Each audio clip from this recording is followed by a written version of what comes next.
Vagra Reliance petrol pump પાસે truck ફસાતા traffic jam. ક્રેનની મદદથી ટ્રકને બહાર કાઢવામાં આવતા વાહન વ્યવહાર પૂર્વતન. ભરૂચ દહેજ માર્ગ પર વાગરા હનુમાન ચોકડી નજીક આવેલા રિલાયન્સ પેટ્રોલ પંપ પાસે ટ્રાફિક જામ સર્જાતા વાહન ચાલકો અટવાયા હતા. લોખંડી એંગલો ભરેલો એક ટ્રક રોડની સાઈડમાં ફસાઈ જતા વાહનોની લાંબી કતારો લાગી હતી. આ ઘટનાને કારણે વાહનોની અવરજવર થંભી ગઈ હતી અને લોકોને ભારે હાલાકીનો સામનો કરવો પડ્યો હતો. ઘટનાની જાણ થતાં જ વાગરા પોલીસ તાત્કાલિક ઘટના સ્થળે દોડી આવી હતી. પોલીસે પરિસ્થિતિની ગંભીરતા જોતા ટ્રાફિક નિયંત્રણ કરવા લાગી ગઈ હતી. ક્રેનની મદદથી ભારે જહેમત બાદ ફસાયેલા ટ્રકને સફળતાપૂર્વક બહાર કાઢવામાં આવ્યો હતો. સમયસરની કામગીરી અને તત્વરિત પગલાં ભરવાથી ટ્રાફિક ધીમે ધીમે પૂર્વત થયો હતો.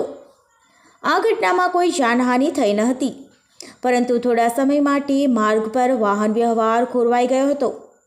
જો કે ટ્રક બહાર કાઢી લેતા માર્ગ રાબેતા મુજબ થયો હતો.